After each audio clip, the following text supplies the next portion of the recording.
जब तक हाथ पांव चलते हैं तब तक सेवा लीजिए मत। रामायण में दो स्त्रियां हैं, एक वो है जो सेवा लेती है और एक वो है जो सेवा देती है। जो सेवा लेती है वो भगवान से मिलने को गई, परमात्मा ने उससे बात भी नहीं करी, और जो सेवा देती है भगवान उसके जूठे वेर खाते हैं, उसका नाम है शूर्पणखा और उसका नाम है सबरी। जो सेवा देती है उसका नाम सबरी है, और जो सबसे सेवा लेने की कोशिश करती है वह रामायण के अरण्य कांड में शूर्पणखा है। याद रखिए, शूर्पणखा हिंदुस्तानी नहीं है, वो लंका की है। तो ये विदेश की संस्कृति है, इसको वहीं छोड़िएगा। हमारी जो भारतीय संस्कृति है उसका सदैव आदर कीजिएगा। हमारी संस्कृति में सेवा का भारी महत्व है। आज वर्तमान समय में हनुमान जी की इतनी पूजा होती है, क्यों होती है? हनुमान जी के अंदर सेवा है। हनुमान जी ने निष्काम भाव से सेवा करी, राम जी की सेवा करी, सबकी सेवा करी, और उसका प्रमाण है वर्तमान समय में राम जी से भी ज्यादा हनुमान की पूजा है। प्रमाण है इस बात का कि राम जी के मंदिर में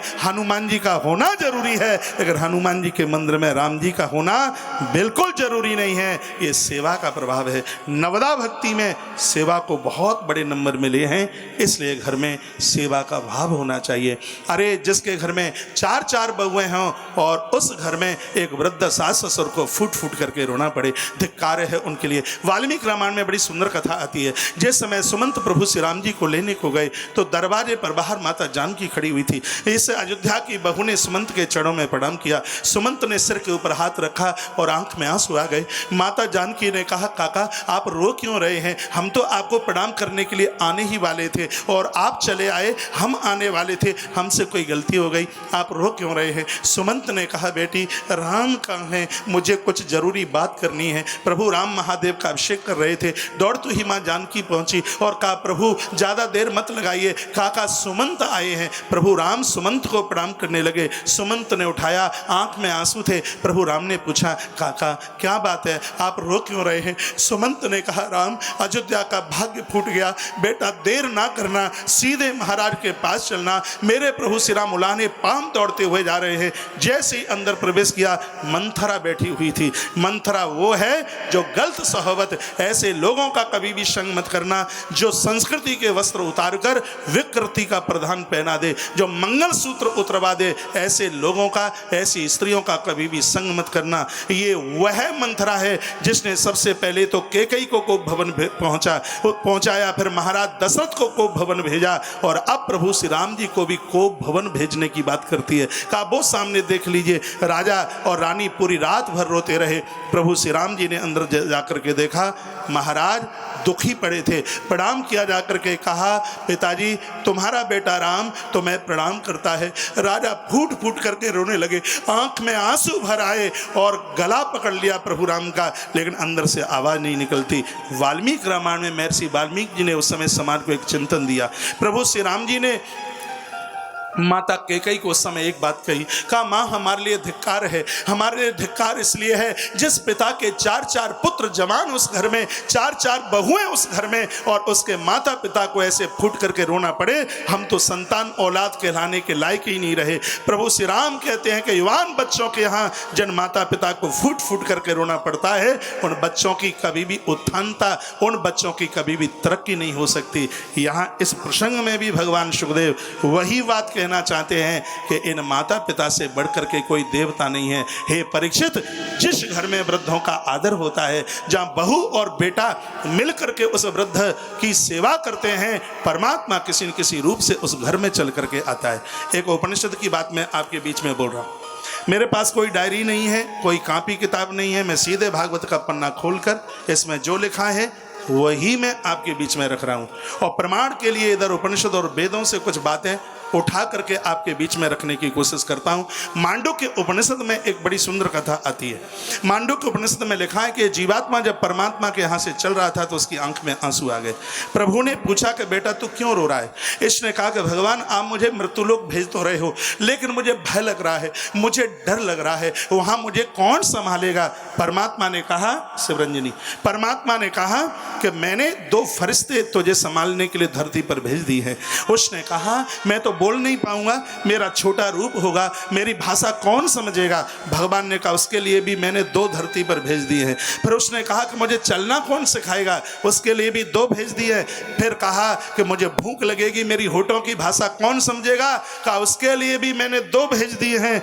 जीव ने कहा एक काम के लिए 2-2 भेजे तुमने धरती पर तो हजारों की संख्या हो जाएगी, मैं उनको संभालूंगा कैसे। मांडुक्य उपनिषद में परमात्मा ने कहा बेटा वो 1000 नहीं होंगे, वो 2 ही होंगे, जो 2 हैं वो हजारों का काम करेंगे। जीव ने कहा प्रभु ऐसे वो 2 कौन हैं जो हजारों का काम 2 ही करेंगे। भगवान की आंख में आंसू आ गए। परमात्मा ने कहा बेटा वो 2 होंगे, एक का नाम पिता होगा और एक का नाम माँ होगा, जो अपनी औलाद के लिए हजार लोगों का काम सिर्फ और सिर्फ ये 2 ही करेंगे। जीव रो पड़ा, प्रभु के चरणों में मस्तक रख दिया, कहा उन माता पिता का मैं ऋणी हो जाऊंगा, उनके कर्जे से मैं निवृत्त कैसे होऊंगा, ये तो बता दीजिए। तब भगवान ने कहा बेटा धरती पर जाकर के तेरा भी परिवार बढ़ेगा, तेरे भी बच्चे पैदा होंगे, तू अपने परिवार पत्नी और बच्चों को लेकर उस वृद्ध माता पिता की तू सेवा करना। मैं तुझे यहाँ से वायदा करता हूँ कि यहाँ से तू अकेला जा रहा है, लेकिन तुझे लेने के लिए मैं गरुड़ को लेकर के जाऊंगा और तुझे गरुड़ की पीठ पर बिठा करके लेकर के आऊंगा। भगवान कहते हैं कि जो माता पिता की सेवा करता है उसको यमराज के दूत लेने को नहीं जाते, उनको मृत्यु लोक में मैं स्वयं लेने के लिए जाता हूँ। भगवान सुखदेव कहते हैं कि नारी को चाहिए ऐसी औलाद को वह जन्म दे, ऐसे संस्कार दे, घर में बुजुर्गों की सेवा करे, इसका असर उसकी होने वाली संतान के ऊपर पड़ेगा और ये इतना बड़ा प्रभाव होगा, इस प्रभाव के द्वारा उसके घर में किसी न किसी प्रकार से भगवान ही आके प्रकट हो जाएंगे। बात समझ में आ रही है कि बस यूं ही बोलते ही जा रहे। कथा में थोड़ी सी मुझे रेस लगानी पड़ेगी क्योंकि कुछ गाड़ियां ऐसी हैं, राजधानी और शताब्दी हर स्टेशन पर पहुंचती हैं, लेकिन उनका स्टॉपेज कम मिनट का होता है, क्योंकि जहां तक मुझे पहुंचना है कथा को मुझे वहां तक पहुंचाना ही है। क्योंकि आज कथा का 3रा दिन है और 7 दिन की कथा है। यदि 8-9 दिन की कथा होती तो थोड़ी स्पीड कम भी होती, तो चलता काम कोई ऐसा फर्क नहीं पड़ता। लेकिन मेरी स्पीड भले ही कितनी भी ज़्यादा हो, लेकिन मुझे विश्वास है कि मेरा एक एक शब्द आपके कान के कपाट खोलकर हृदय के सिंहासन को स्वीकार कर रहा होगा। मेरा शब्द ईश्वर का रूप धारण करके कान के कपाट को खोलता हुआ हृदयमय सिंहासन के ऊपर वो जाकर के अभिभूत हो रहा होगा, ये मुझे विश्वास है। मैं आगे के लिए चल रहा हूँ। का विसम्मेणात्म स्वचेना गौरवेड दमेन चा शुश्रूषया सौ हृदय न। अगला सूत्र है नारी के लिए। परिवार में उसके जितने भी लोग हैं, मेरे यहाँ से चुटकला नहीं है, भागवत के श्लोक का यहाँ पर संवाद हो रहा है। तो आप ये मत सोचना कि ये सामाजिक कथा ये बहुत ज़्यादा ज़रूरी है। जो सुखदेव मुनि ने कहा, आज परिवार बिखर रहे हैं, कथाएं कहानियाँ और किस्से न बन जाएं, कथाएं जीवन में एक जगह बना ले। पता नहीं वक्ता लोग क्यों नहीं कहते ये कथाएं समाज को जरूरी है।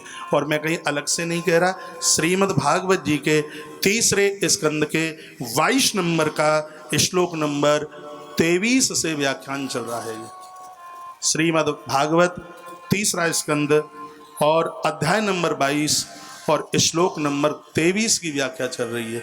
इंटरवल के बाद, और ये सिर्फ एक ही श्लोक का व्याख्यान है, ऐसे 341 श्लोक है। एक एक श्लोक को ऐसे ही गाया जाए, पढ़ाया जाए, सुनाया जाए तो एक कथा 3 वर्ष में भी पूरी नहीं हो पाएगी।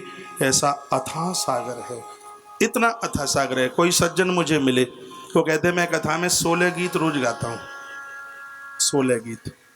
मैंने कहा उसका भी कोई कारण होता होगा। वो बोलते हैं कि मैटर नहीं होता इसलिए 16 गीत। मैंने कहा मैटर क्यों नहीं होता?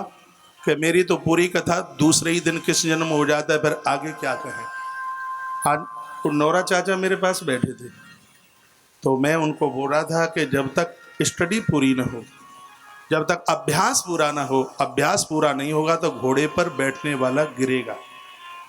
अभ्यास नहीं होगा तो व्यासपीठ पर बिल्कुल भी न बैठे, क्योंकि भागवत मनोरंजन नहीं है, भागवत मनोमंथन है।